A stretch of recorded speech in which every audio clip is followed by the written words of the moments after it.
Assalamualaikum warahmatullahi wabarakatuh. Bismillahirrahmanirrahim. Alhamdulillahirabbil alamin. Wa bihi nasta'inu ala umurid dunya waddin. Sallallahu wa sallama ala sayyidina wa maulana Muhammadin khatamin nabiyyin wa ala alihi wa sahbihi wa baraka wa sallama ajma'in. Subhanaka la ilma lana illa ma 'allamtana innaka antal alimul hakim. Rabbi shrah li sadri wa yassir li amri wahlul 'uqdatam min lisani yafqahu qawli. Rabbi zidni ilma warzuqni fahma.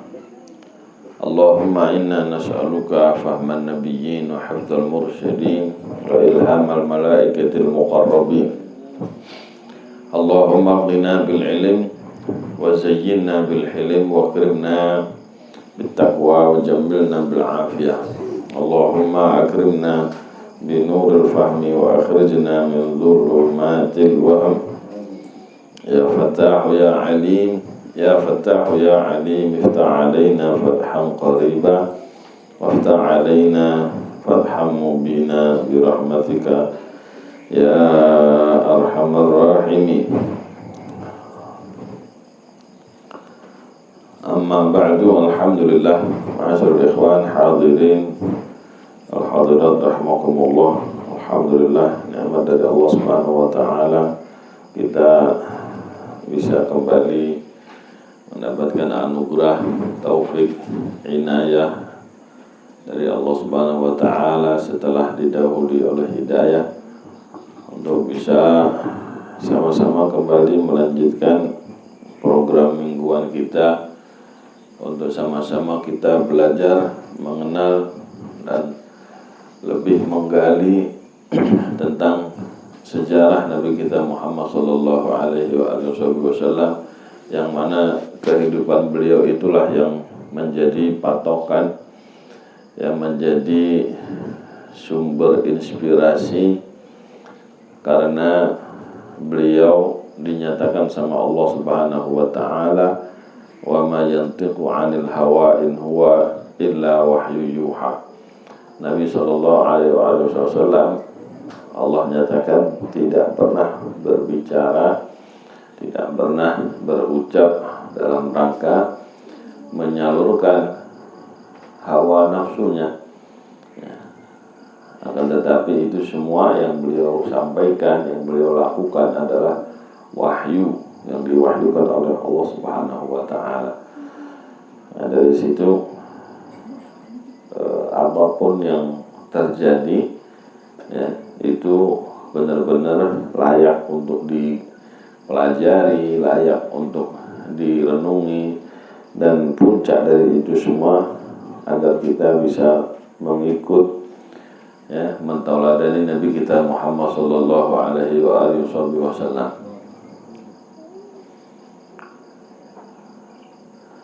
Nggak bisa kita mengikuti kalau tidak tahu ceritanya, tidak tahu gambarannya, bagaimana kegiatan beliau, bagaimana kesehariannya, bagaimana ketika bersama keluarganya, bagaimana ketika bersama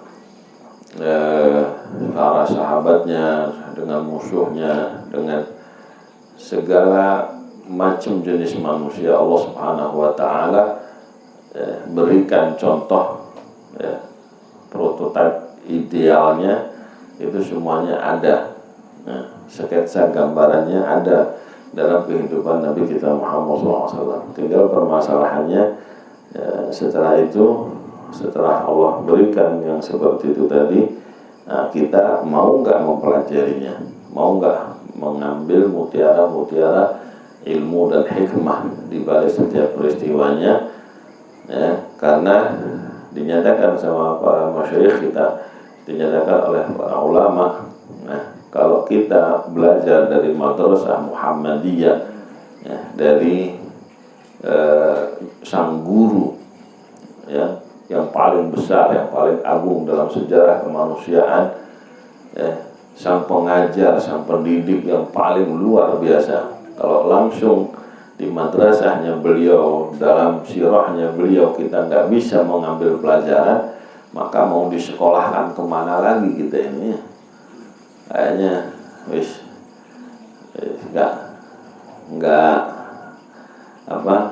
nggak bisa akan diatasi oleh guru-guru yang lain. Nah, kalau sudah Rasulullah turun tangan, Rasulullah memberikan pelajaran pendidikan kepada kita melalui sejarah hidupnya, kok nggak ngefek juga? Wah, hati-hati, jangan-jangan kita ini tipe-tipe manusia yang di zaman Nabi itu yang nggak ngefek. Apa tipe nggak ngefek itu? Itu yang kita baca itu, sawa'un 'alaihim a'andartahum am lam tunzirhum la yu'minun. Sawa'un 'alaihim, sama saja bagi mereka, sama saja atas mereka. A'andartahum, apakah kau kasih pelajaran, kau kasih peringatan, kau nasihati, am lam tunzirhum, atau engkau tidak memberi peringatan, nggak ngajari mereka, sama aja, tetap bodoh, tetap nggak mau berubah, tetap dalam kemunafikannya, tetap dalam kekafirannya, tetap dalam kemusyrikannya, tetap dalam lubang dosa yang dia tiap hari terjerumus ke situ. Waliyadzubillah. Moga-moga kita termasuk hamba-hamba Allah yang diselamatkan oleh Allah berkat Nabi kita Muhammad SAW, yang mana beliau menjulurkan tangannya, beliau kepingin narik kita. Ini hajizun bihujazikum, ini masikun bihujazikum. Saya ini memegang tali ikat pinggang kalian. Wa antum tatahafatuna ilan nar. Tapi kalian yang kepingin lompat masuk ke neraka. Nah, masalahnya kita dipegangin gitu, mau kagak? Atau sudah jelas terjerumus ke lubang lumpur yang menghisap. Nah, sudah dijulurkan tangan, ayo pegang, ayo saya tarik. Tapi kalau kita nggak mau megang, tertarik nggak? Nggak bakal tertariknya gitu. Nah, itu masalahnya. Makanya ayatnya bilang wa'tasimu, berpegang eratlah. Bagaimana berpegang erat? Wa'tasimu bihablillah, berpegang eratlah dengan talinya Allah, dengan bantuannya Allah. Ya, talinya Allah, bantuannya Allah, Nabi kita Muhammad SAW, Al-Quran. Nah, kalau kita nggak pegang, Rasulullah SAW ajarannya, wah ini yang akhirnya kita tertinggal, akhirnya kita tidak tertarik dari lumpur fitnah kehidupan, dari lumpur dosa, dari lumpur kemunafikan, dari lumpur macam-macam penyakit hati yang menimpa kepada umat, akhirnya tidak terselamatkan. Waliyadzubillah. Nah, ini orang-orang yang model-model sama aja, dikasih peringatan nggak dikasih peringatan, nggak mau untuk mengadakan perubahan dan perbaikan diri. Allah ja'alna wa yakum minal hadina muhtadin. Moga-moga kita dijadikan sama Allah Subhanahu wa taala termasuk orang-orang yang mendapatkan petunjuk dan diberi petunjuk, mencari petunjuk dan diberi petunjuk sama Allah Subhanahu wa taala dengan berkat Nabi kita Muhammad sallallahu alaihi wasallam. Baik, ma'asyiral ikhwan rahimakumullah. Kita di kesempatan sebelumnya masih di peristiwa tahun ke berapa? 7, ke-7 kenabian. Ke-7 kenabian. Ada embargo ekonomi. Kemarin sudah kita sampaikan bagian pertama, hikmah-hikmah di balik peristiwa yang terjadi, yakni di balik embargo ekonomi. Ternyata wal aqibatu lil muttaqin itu tidak meleset sama sekali. akibat yang baik itu tetap bagi orang-orang yang bertakwa.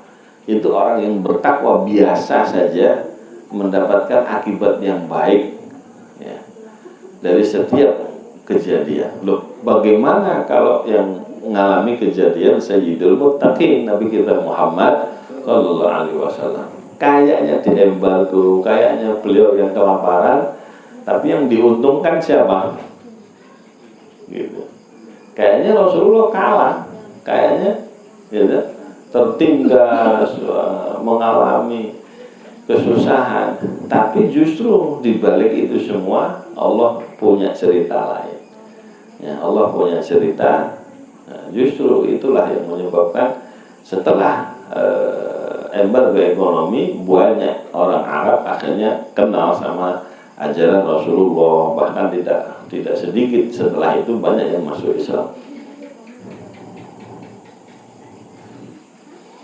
Baik.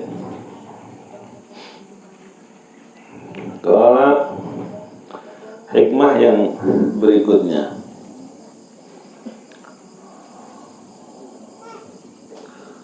kemarin terakhir berdampak pengepungan embargo ekonomi ini terhadap kemurkaan, kemarahannya bangsa Arab Mekah ya, melihat kekejian, kekerasan ya, hatinya Bani Hashim dan Bani Muttalib ya, kekerasan, kekejian hatinya orang kafir terhadap Bani Hashim dan Bani Muttalib.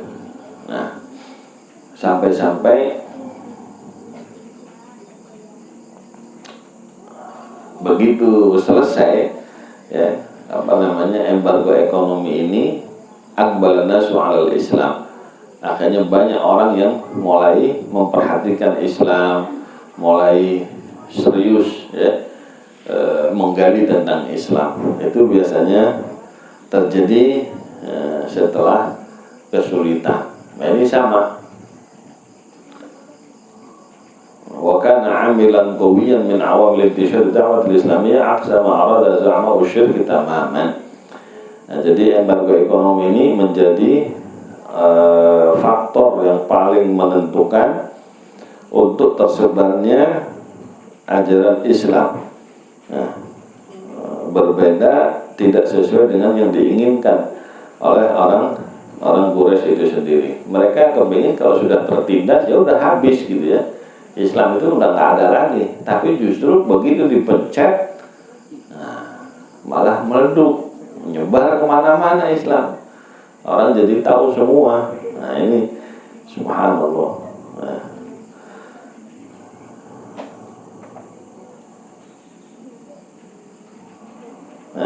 Seperti katanya Imam Syafi'i ya, Imam Syafi'i mengatakan da'il ayyama da'il ayyama taf'alu ma tasha'u wa tib nafsan idza hakama al-qada'u fama hadithatul layali fi dunya baqa'u kama qala alaihi ridwanullah. Da'il ayyama taf'alu ma tasha', biarkan hari-hari itu berbuat apa saja yang dikehendaki dalam satu peristiwa, biarin dah terjadi ya terjadilah. Watib nafsan idza hakamal qada'u, kamu tetap jadi orang yang gembira, yang tenang ketika ketetapan Allah Subhanahu wa taala berjalan. Sebab tidak ada peristiwa di muka bumi ini yang netep kayak gitu terus, semuanya bakal berputar, semuanya bakal berbalik. Yang sedih nggak bakal sedih terus, nanti jangan berubah senang. Yang senang juga nggak bakal senang terus, nah, nanti bakal berbalik. Jadi sedih, tapi tetap dalam koridor wal aqibatu lil muttaqin. Yang perlu kita jaga, kita tetap bertakwa kepada Allah Subhanahu wa taala. Selama takwa masih berjalan, absyir. Apapun peristiwanya, apapun kejadiannya, kita yang menang, kita yang beruntung. Gitu. Apa takwa? Coba cek ketika kejadian, ketika kesusahan, ayo sholatnya tetap enggak, wiridnya tetap enggak, larangan tetap dijauhi enggak. Nah, aman, perintah aman, larangan tetap dijauhi, absyir, wis tenang, nanti juga bakal lewat. Gitu. Nah ini hikmah berikutnya. Terus dinyatakan di sini karena di kufu Bani Hashim wa Bani Muttalib ma'a Rasulullah SAW wa tahammulih ma'ahu al-hisar wal-iqtisad wal-istima'i atharun fil fiqh al-islami. Nah ternyata ada dampak yang besar lagi, hikmah yang besar lagi yang Allah Subhanahu wa Ta'ala kepingin memberikan pelajaran bagi semua. Apa? Ambil posisinya Bani Hashim, ya, keteguhan, ya, kekokohan prinsip Bani Hashim dan Bani Muttalib untuk tetap menanggung segala akibat bersama Rasulullah, keteguhan mereka, ya, suka duka bersama Rasulullah, terus, ya, membela Rasulullah dalam keadaan suka dan duka, itu punya dampak dalam fikih Islam. Allah menghargai benar, ya, keteguhan prinsip tersebut. Akhirnya apa? Haitsu anna sahma dzawil qurban bil khumus yu'ta li Bani Hashim wa Bani Muttalib. 1/5 dari bagian, ya, rampasan perang kerabat Nabi itu yang dikasih Bani Hashim dan Bani Muttalib.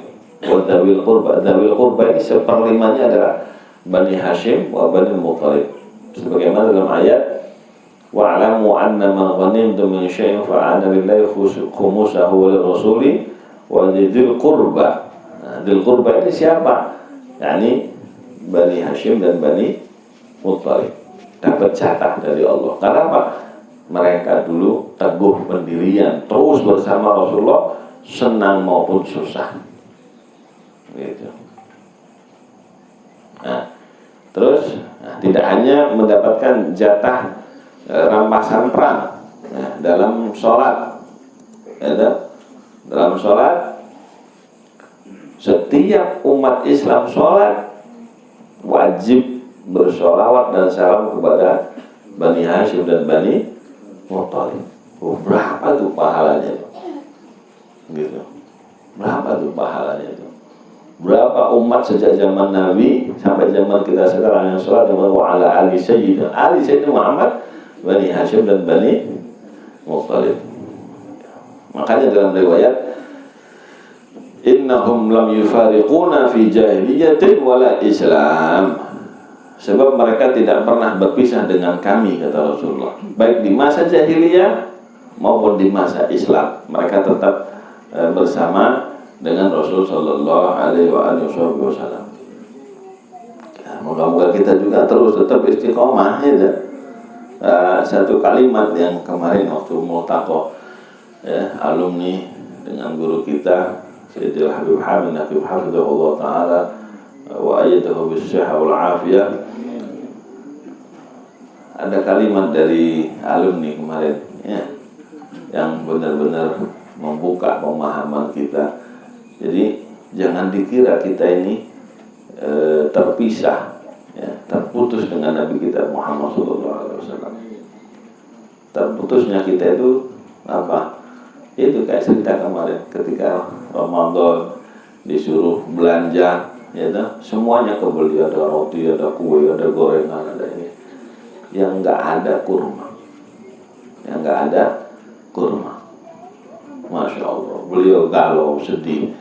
Ya, apa kata beliau? Masya Allah, umi ana mendidik anak, ya, sunnah Nabi itu berbuka puasa dengan kurma.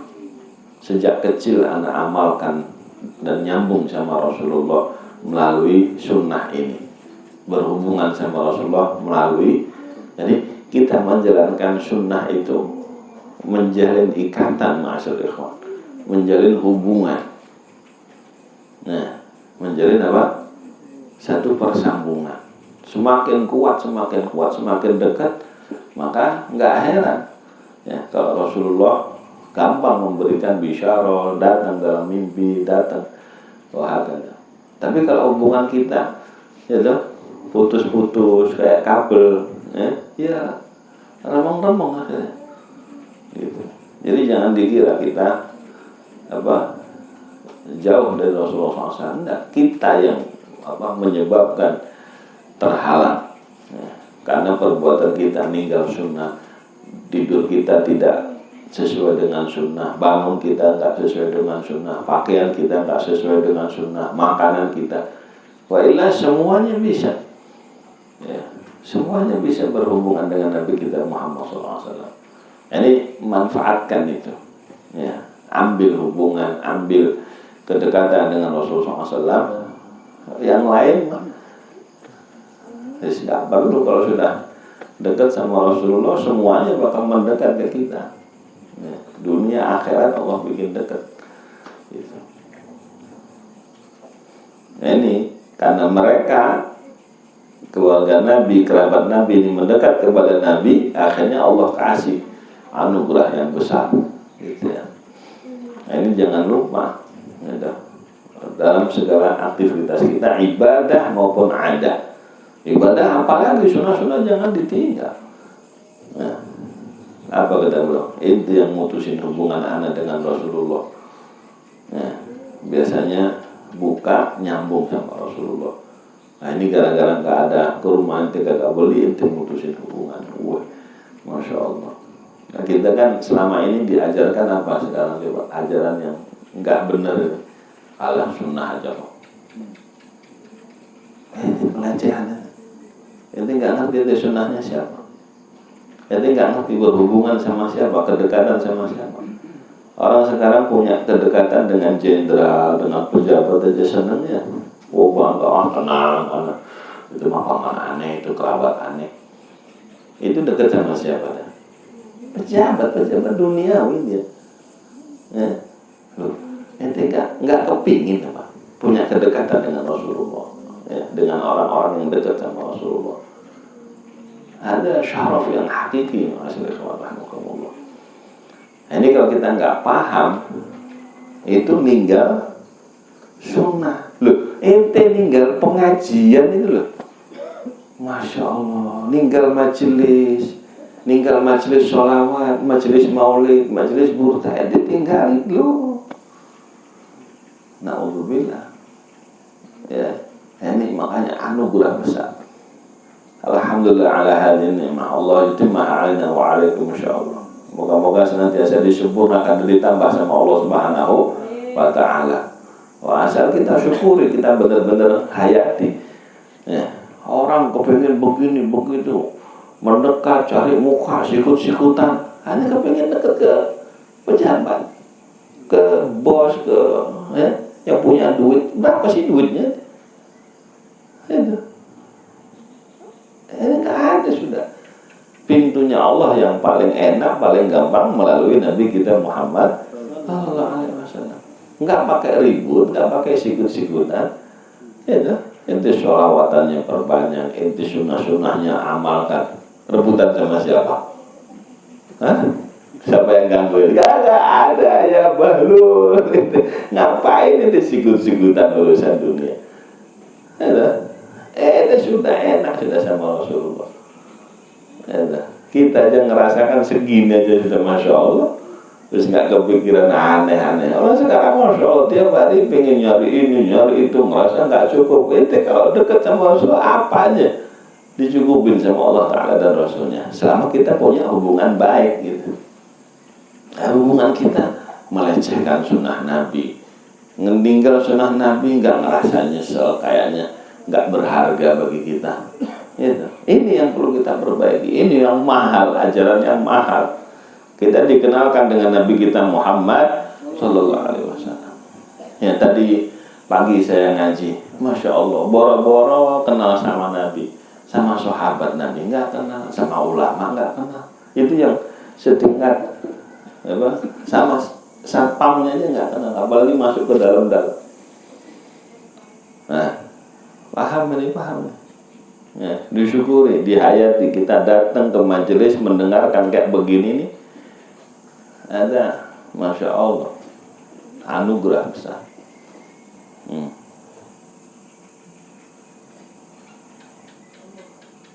Makanya lihat di fasal maulid, wa haitsu tasyarrafatil asma' bi akhbari hada sayyidi wa akhlaqi.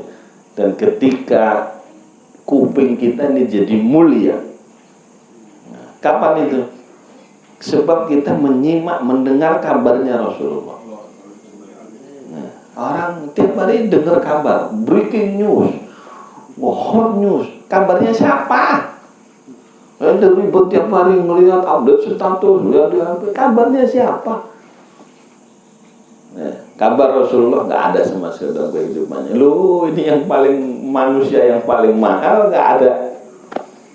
Ya, receh kau makanya hidupmu. Allah ya. Ini dihayati benar-benar ya. Kita taubat ya, kita sering meremehkan, meninggalkan. Kita perbaiki hubungan kita dengan Nabi kita Muhammad SAW. Makanya dalam rahmat warbud bihi fi kulli halin hablana wa hibala man wadda wa man walana warbud bihi. Ya Allah, ikatkan kami dengan Rasul, dekatkan kami ya Rasul dengan Rasul SAW fi kulli halin, dalam segala keadaan, dalam setiap situasi kondisi ya. Nabi nanjak nyambung sama Rasulullah baca takbir, lagi turun nyambung sama Rasulullah baca doa. Lalu Allah, semuanya ada hubungannya dengan Nabi kita Muhammad Sallallahu Alaihi Wasallam. Itu baru nanti gampang ketemu, gampang mimpi sama Nabi. Wah, sudah kita hubungannya sama nafsu, sama syaitan, wah kafir, wah fasik, wah fajir, wah ya mimpi genderuwo pantas saya. Itu kabarnya kabar kafir semua isinya. Yang ditonton kafir, yang didengar kafir, wah fasik. Itu kepingin mimpi ketemu Nabi yang nongol ya genderuwo. Yang serem-serem dah. Masya Allah. Allah yukrimna wa iyyakum ya bi qurbi hadzal habib.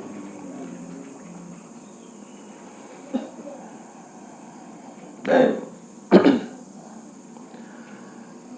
Hikmah yang berikutnya. Lama adinallahu bi nasri dinihi wa i'zazi rasulihi wa fathi Makkah thumma hajjatil wada' kana an-nabiy sallallahu alaihi wasallam yu'athiru ayyanzila min khayfi bani yanzila fi khayfi bani Kinana. Kenapa? Liyatadzakkara ma kanu fihi min ad-dhiq wal ittihad. Fa yashkurullaha ala ma an'ama Allahu alaihi min al-fath al-'azim wa dukhulihim Makkah allati ukhriju min wa yu'akkida tawdiyatan intisar al-haqq wa isti'la'ih wa tamkinillahi li ahlihi as-sabirin. Hikmah berikutnya, ketika Allah Subhanahu wa taala memberikan izin kepada beliau, agamanya sudah ditolong sama Allah, rasulnya sudah diangkat sama Allah, dimuliakan ya, dan sudah terjadi Fathu Makkah, ada Hajjatul Wada'. Nabi SAW ketika peristiwa tersebut lebih mengutamakan untuk di mana tinggal waktu Fathu Makkah.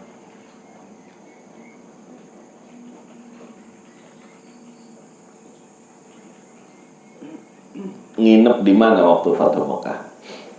Nah, dalam riwayat sampai beliau ditanya, "Ya Rasulullah, aina tanzilu ghada?"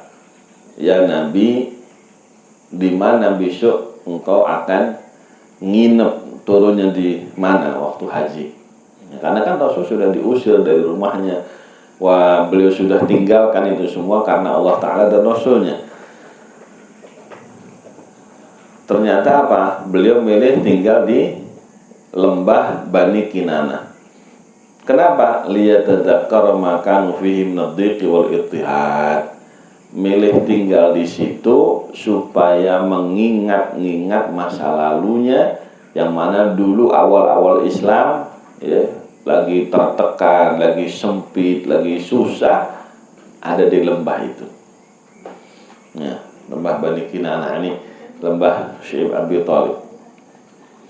Fa yashkurullah ala ma an'ama alaihi min al-fath al-'azim.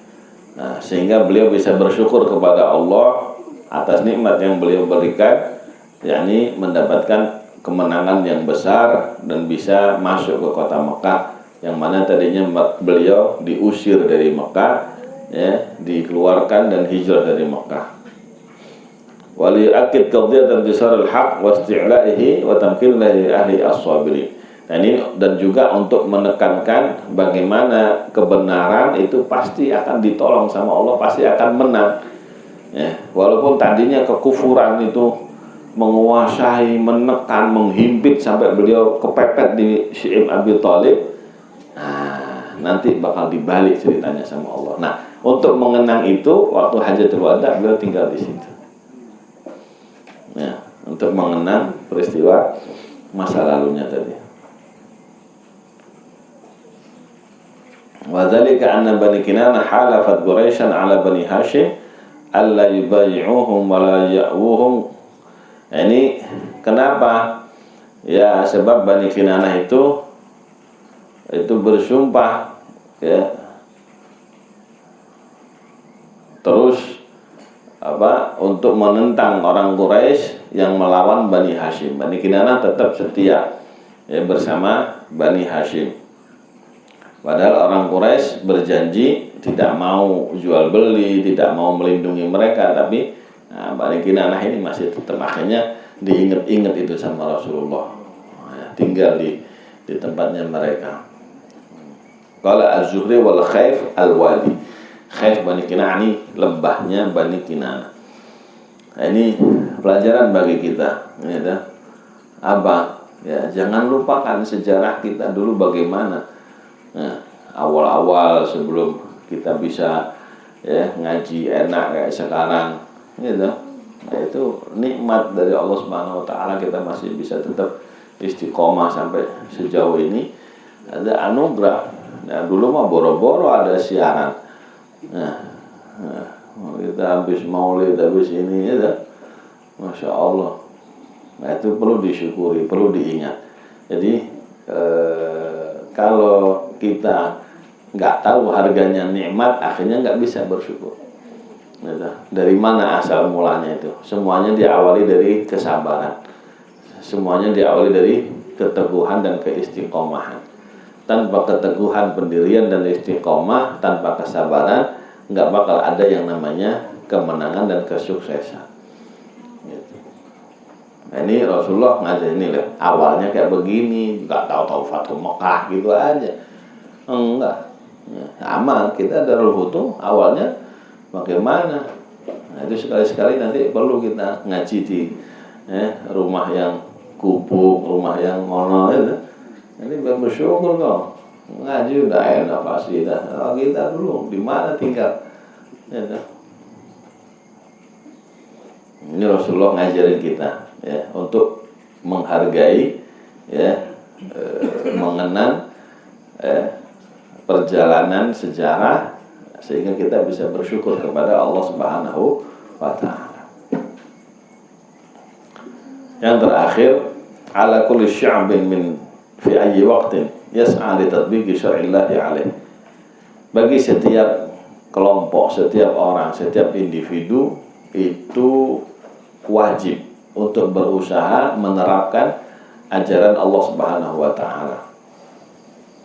Ayad'a fi isbanihi ihtimalat al-hisar wal muqata'ah ma ahli al-batil. Bagi kita yang berusaha dalam setiap waktu, setiap zaman, berusaha menjalankan syariat Allah, menegakkan ajaran Rasulullah SAW benar, itu harus tertanam di benak kita, bakal dimusuhi, bakal diembargo, bakal nggak disenangi orang. Justru yang dakwah mikirnya kudu begitu. Nah, ini kan nggak mikirnya. Wah, kalau kita dakwah syiar, wah, bakal disambut. Tolak bentar dulu. Itu setelah ada apa? Awalnya nggak ada tolak al-badru alaina. Emang Nabi di Mekah disebut Muhammad sallallahu alaihi, nggak ada. Yang ada ditipukin deh. Ya, wah, itu semua pendakwah, semua penggerak kebaikan ajaran Nabi SAW hendaknya meletakkan dalam pertimbangan perhitungannya kemungkinan kita dikepung, kita bakal diputus hubungan, gak dikasih fasilitas. ya udah biarin. Ya. Kayak kita, ya kan, nggak dikasih air kayak gitu. Ya wajar lah Rasul dulu ngalami. Terus dia mau ngamuk-ngamuk gitu, mau nggak terima, ya udah suruh beli. Masih enak, masih bisa beli ya. Alhamdulillah. Nah, suruh bayar dulu kan. Ya. Tahu nggak lewat aja bayar, ini suruh bayar. Kalau nggak bayar nggak boleh lewat, muter, nggak ada urusan. Terus mau ngamuk ngambek, wajar. Nabi mau masuk ke Mekah aja cari perlindungan, nggak boleh masuk, nggak boleh lewat kalau. Nah ini semua penggerak dakwah harus punya perhitungan pertimbangan seperti ini. Oh, jangan nanti mimpi terus dakwah nanti disambut orang salaman cium tangan semua bolak-balik sama ente. Itu nggak belajar sejarah, itu ngayal loh. Yang ada mau diterima. Nah, tapi kalau kejadiannya sebaliknya, ente dimuliakan, ente disambut, itu bukan karena kehebatan ente, bukan, anugerah dari Allah. Oh, berarti kita sudah melewati masa-masa kesabaran, masa-masa mujahadah. Lo nggak ada mujahadahnya, nggak ada hijrahnya, kepengen Fatu Mekah tekondi. Nanti aja hijrah kan nggak mau ente. Pengennya pilot, nyempil di kolot, ya repot. Mau Fathul Mekah dari mana kok? Ada Fathul Izar, Fathul Izar doang yang tema. Fathul Mekahnya nggak apa loh. Hijrah tuh, ini udah kita contohi dulu ya. Hijrah belum ada apa-apa. Ini pengen abdi, untuk fasilitas, udah jadi, semua pada mau begitu. Nah ini wajib kita berpikir seperti itu. Kita bakal dimusuhi, bakal diputus hubungan. Fal kufru millatun wahidah. Sebab kekufuran itu nanti bakal bersatu, satu ajaran. Nah, kayaknya saudara, kayaknya kerabat, tapi kalau ada ingkar dalam hatinya terhadap kebenaran, kepada kejujuran, kepadanya, pasti bergabung dengan orang kafir. Gitu. Ya, Rasul coba lihat sejarahnya dulu, bagaimana. Tapi kalau dalam hatinya ada sportivitas, mencari kebenaran, rasa kasihan, ya, ada kebaikan, pasti walaupun kafir tapi membela kepada kebenaran gitu. Nah, tinggal nunggu hidayah. Nah, itu kita harus pertimbangan seperti itu. Fa'ala qadatil ummah al-islamiyah tahiyatu anfusihim wa atba'ihim limithli hadhihi dzuruf. Nah, bagi setiap pemimpin umat Islam hendaknya mempersiapkan diri mereka, mempersiapkan jamaah pengikutnya untuk menghadapi situasi kondisi yang seperti ini. Ya jamaah ya, kita nanti berangkat bakal dimusuhi sama orang ya, harap tenang, harus sabar.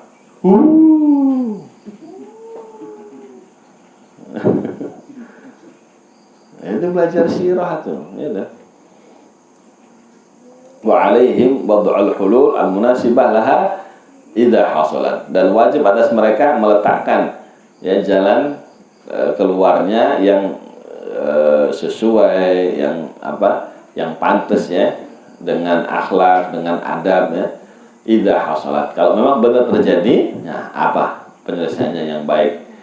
Wa anta fakira bi muqawamatil hisar bil bada'il munasibah, dan hendaknya memikirkan menghadapi kepungan ekonomi dan sebagainya dengan ganti yang sesuai ya, dengan keadaan kita, dengan zaman kita. Bagaimana kait tatamakan al-ummah min as-sumud fi wajhi ay naw'in min anwa'il hisar, supaya umat ini mungkin mempunyai keteguhan menghadapi apapun bentuk ya, tekanan tersebut.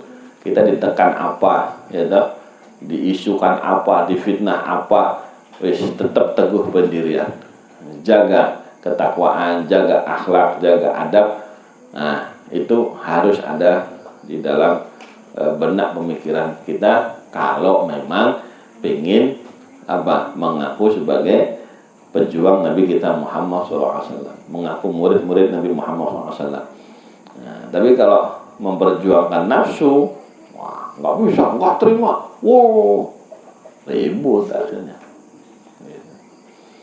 Rasul sudah diembargo ekonomi, sahabatnya sabar, jangan dibalas, jangan ribut. Wah, masya Allah itu ya pelajaran yang paling besar. Hadirin, hadirat rahimakumullah. Nah itu beberapa poin terakhir daripada hikmah embargo ekonomi. Kepingin lengkapnya silahkan dibaca di Fiqhus Sirah li Syekh Ali As-Salabi hafizahullah. Yang moga-moga kita senantiasa mendapatkan pelajaran dari Nabi kita Muhammad SAW, dibimbing, mempunyai kedekatan dengan terus ya bermajelis seperti ini. Kita terus memperbanyak sholawat, moga-moga beliaulah yang menjadi pembimbing kita di akhir zaman, di saat-saat krisis ya. Kita nggak ketemu sama sosok toladan, sosok ya sudah wis nggak pakai nyari-nyari sosok toladan lagi, nggak usah nyari kambing hitam. Perbanyak sholawat kepada Nabi, perbanyak membaca sirah sejarah Nabi. Nah, itulah yang menjadi pengobat hati kita, penghibur kita di situasi dan kondisi yang seperti ini di akhir zaman terutamanya.